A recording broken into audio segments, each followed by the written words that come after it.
Hello everybody, welcome back to the channel and another What's in the Box.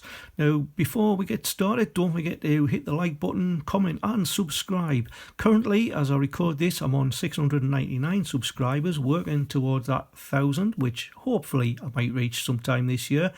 But also, the channel is 3 years old on the 10th of March, so it would be nice to get past the 700 before then. So anyway, let's get into the video. Now I've got a couple of items to show you today, one of which I should have had last week, but it didn't arrive in time. But another thing that I've actually been buying recently on eBay was this £1 coin. Now you might think there's nothing interesting about a £1 coin, but this one here was not intended for circulation. So it's the Royal Shield of Arms. Now you can see there are a few little scuff marks, and it wasn't supposed to be for circulation, as I said. Only available in sets, and it's the Jodie Clark portrait, the 5th portrait. And there was only 30,205, I think, that were actually made. And they were only available in the annual sets. So I've been after this for quite a while. The amount I paid for it, I'm not going to actually tell you, but I know on eBay some of the prices are around about 20 quid more than what I paid. Around the edge we've got the inscription Decus et Tutamen, which is Latin for an ornament and a safeguard. So that is one that completes the £1 coin collection that I've got. I will be putting it into a flip and into the Big Daddy album at some point.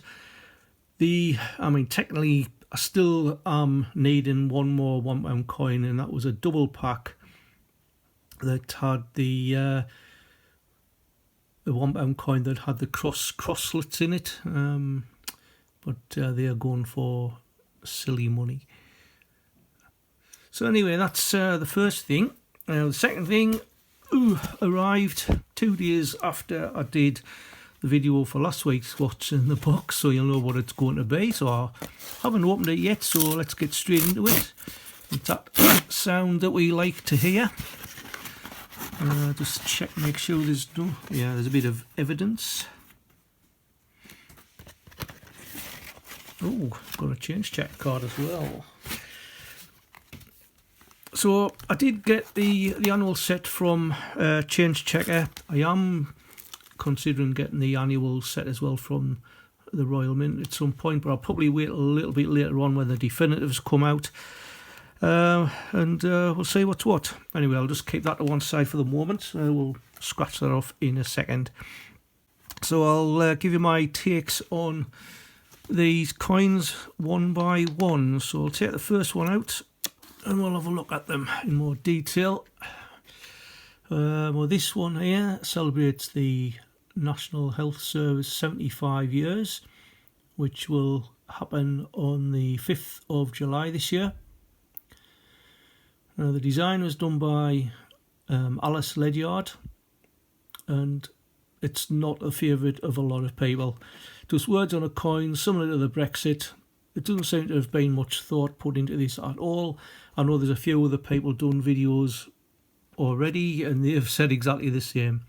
Well, we've got King Charles III portraits on the obverse, the Martin Jennings portrait. Now all of these coins will actually be taken out of these. I know sometimes they have a tendency to split, but I put them all into like a big album where I've got a date run. So that's the first one. Now the second one, if I can get this one out, celebrates 75 years of the Windrush generations. Now this design was done by Valda Jackson, and if it that's 75 there. A lot of people would think it's a 75 pence. I mean, if you go back to 2022 when the Platinum Jubilee came out, it just had the number 70 on it. Again, the Martin Jennings portrait on it. I mean, it does look a bit scratched. It's just the plastic in this covering. But this one here, 75 years, is coming up in June. I believe it was the 22nd of June when the HMT Empire Windrush sailed into Tilbury. Brought Caribbean people, mainly from Jamaica, but there was Trinidad and Tobago as well. Now, why there isn't the Windrush ship in the background, I have no idea. I think it would have been a better design to add that. But the Windrush generations were actually sort of brought over from the Caribbean countries as a request of the government looking for workforce, because obviously it was just after the World War II had ended and there was a lot of jobs needed. So obviously this is where we get the Diversity Built Britain as well. I fully expect this one maybe to go into circulation as well. So a lot of people went into jobs such as postal workers, transport workers, and also into the NHS, which I've already just mentioned, became the National Health Service on the 5th of July that year as well in 1948. Marks out of 10 for this one. I would probably maybe give it a 3 for the other one. Well, probably just a 2, maybe 2 out of 10 for that one.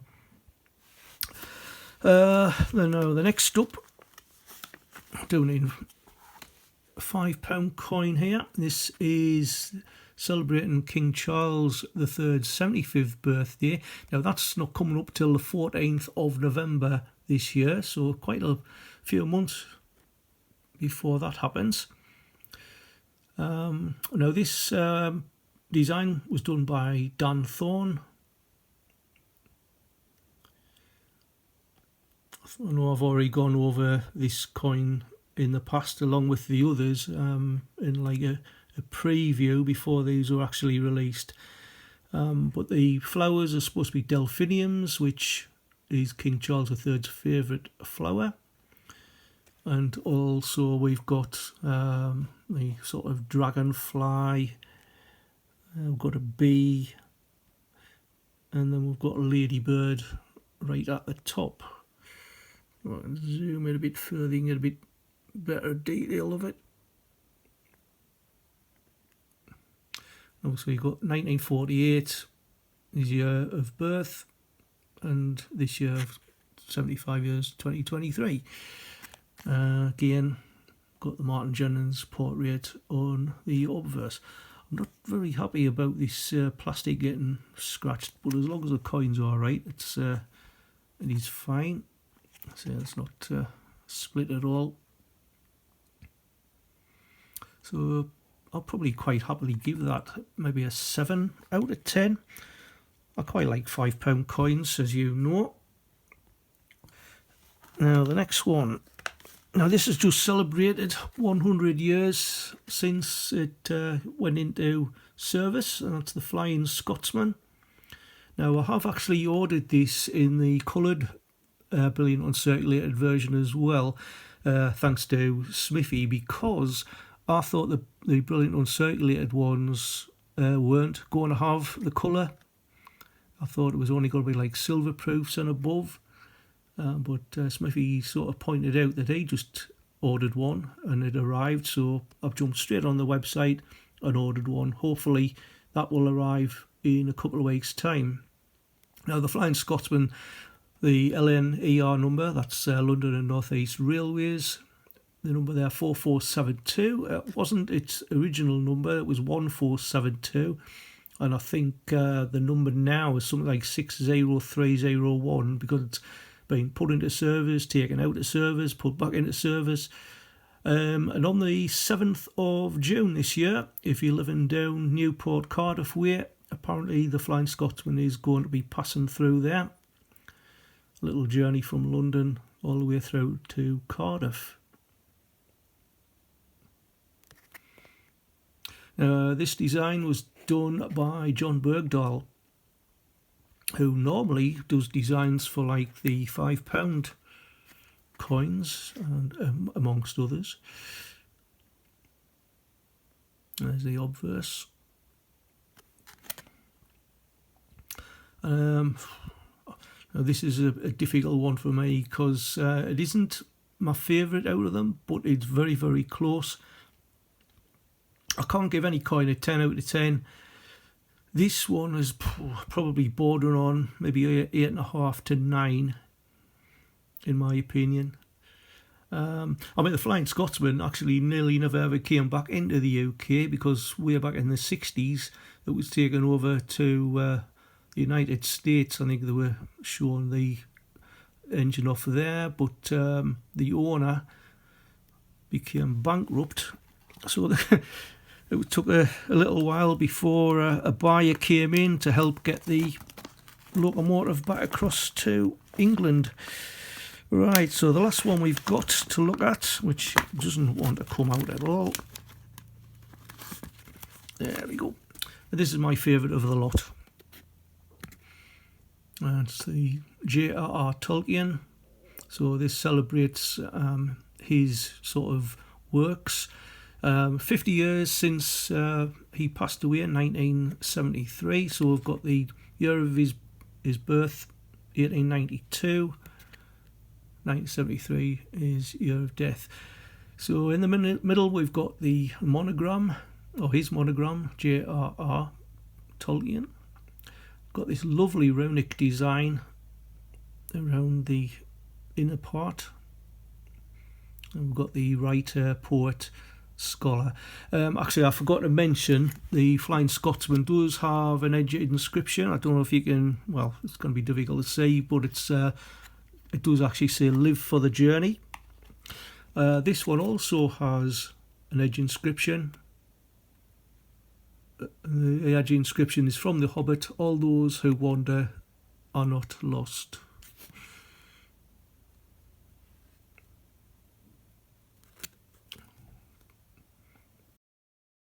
The camera's not going to pick that up at all. Never mind.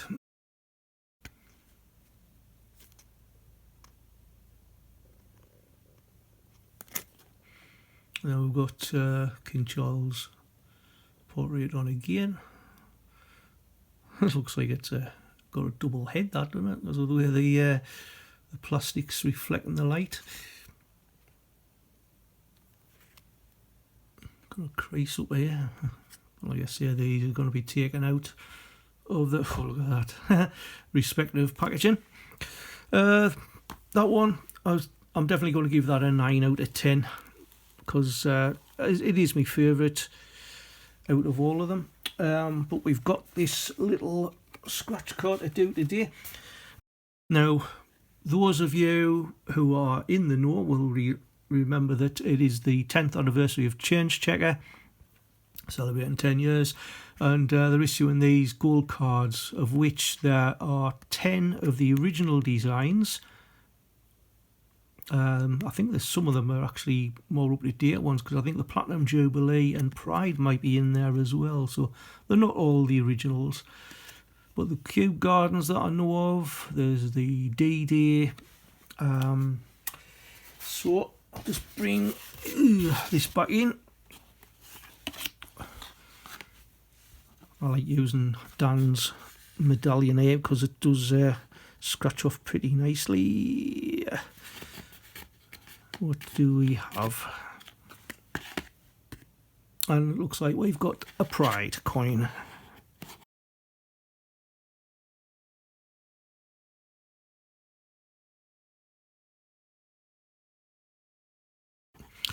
Right, so this coin was the last one that had the Queen Elizabeth portrait on the obverse. before it was changed to the King Charles III portrait that went on the Queen's Memorial coin. So we've got 50 years of pride, 50 pence, year of issue 2022, United Kingdom. Jodie Clark is the obverse designer, reverse designer Dominique Holmes, circulating mintage of 5 million. Key fact, issued to mark the 50th anniversary of Pride, this 50p coin featuring 5 rainbows was designed in collaboration with Pride in London. Very nice indeed. So that's it for today. So what do you think of this set? Have you got a set? I'm presuming nearly everybody has actually opted for it. Be nice to know when the definitive designs are going to come out now. So anyway, thanks for watching, folks, and until the next time, keep on hunting, enjoy yourselves, and I will see you in the next one. Bye for now.